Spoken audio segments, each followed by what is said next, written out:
kayo? Welcome to another episode of Tina Tries. And today, nandito tayo sa La Jolla Beach Resort. Holes on my sweater will get sewed up together, fall apart like the leaves of a tree. She's so sweet, nothing better. She's making me leave behind the California weather. I don't even care when. And we're back. Nag-order tayo ng kanilang special halo-halo.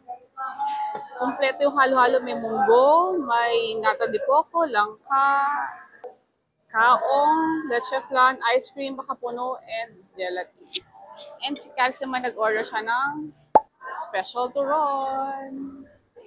And nag-order din tayo ng pizza margarita. Looks good. Sobrang init. Tunaw na yung ating ice cream at yung halo-halo. So, try natin yung kanilang turon.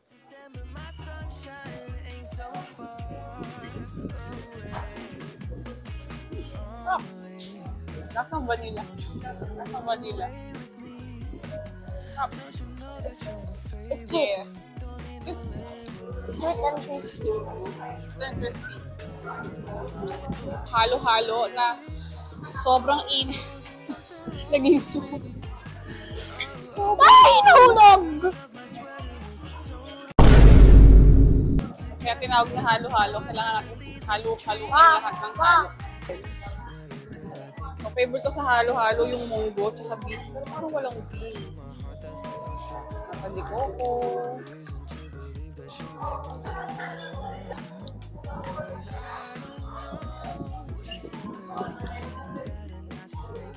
Sarap.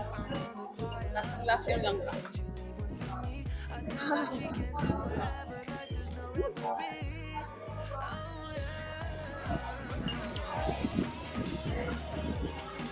Sarap. Ang halo. Sila yung gumagawa. Alam mo na freshly made yung mga halo nila. Sarap.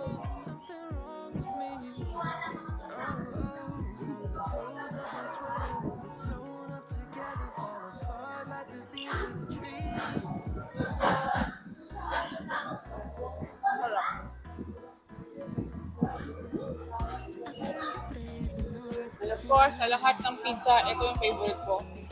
The pizza margarita. Yung dough, freshly made. Niluto sa horno.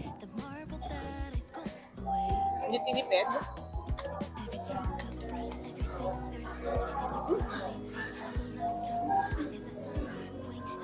Sarap. So we will enjoy our merienda and see you later. Ang ganda ng hotel lobby nila. Ang ganda. Ito na kami sa lobby ng hotel No, ng La Jolla. ng La Jolla. Ito yung lobby ng hotel nila. Pakita natin yung lobby. Ang ganda. Akala ko ako mag-record. Tapos, may coffee shop. Ayan. So, inom lang daw kami ng coffee and kain kami ng mga pastries nila dito bago kami umuwi. So, pag detour nila, it's 1,400. Pero ngayon, nakatipid kami 1,000 lang. Kasama na yung lunch, kasama na yung use of amenities, tapos meron na din, ano ba doon? If 1,400, may kasama daw yun na massage or yung kanilang parang extreme adventure, pero hindi na namin kinuha yun kasi gusto lang talaga namin maligo sa beach.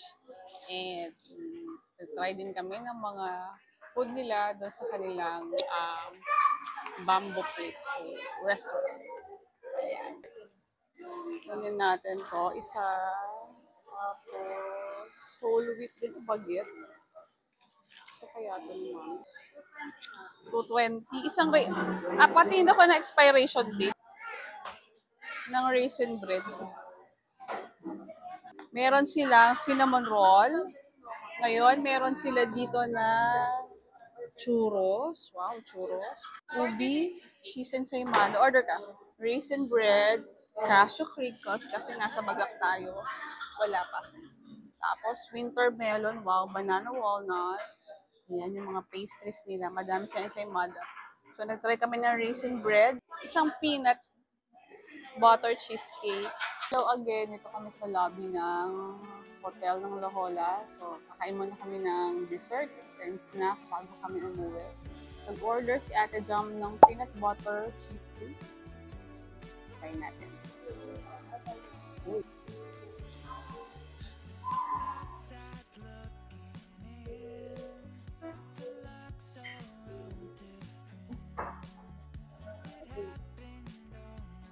Ang lasang peanuts. Ano ka kumakain ng chocolate? Chocolate cheesecake. Parang ganun. Hindi siya masyadong matamis. Masarap siya. Masarap siya dito sa hotel lobby. Baka na lang fan ng coffee shop. Basta sa coffee shop nila. And iced caramel macchiato.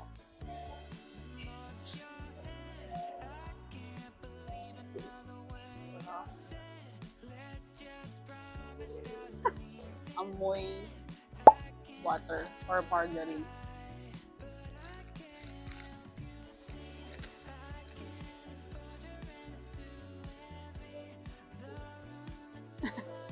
Asang raisin bread. California raisins. Maganda yung raisins dito. Hello guys, this is Raisin Bread and today I'm gonna be trying it.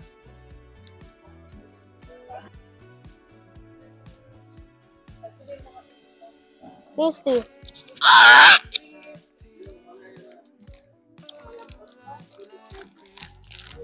It's soft, tasty, chewy.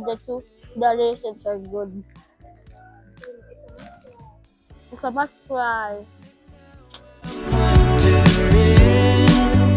If I can now begin the life I've Hello again! It's dinner time. Ito pa rin kami sa La Jolla Beach Resort. And nag-order kami ng lechon kawali. Mukhang malutong. Try natin. And ang kanilang grilled tanige. Ang ganda ng plating. Malambot siya. Dami na. And thank you sa pag-join nyo sa amin dito sa aming trip. Summer trip sa La Jolla Beach Resort. And I hope to see you again next time. Bye!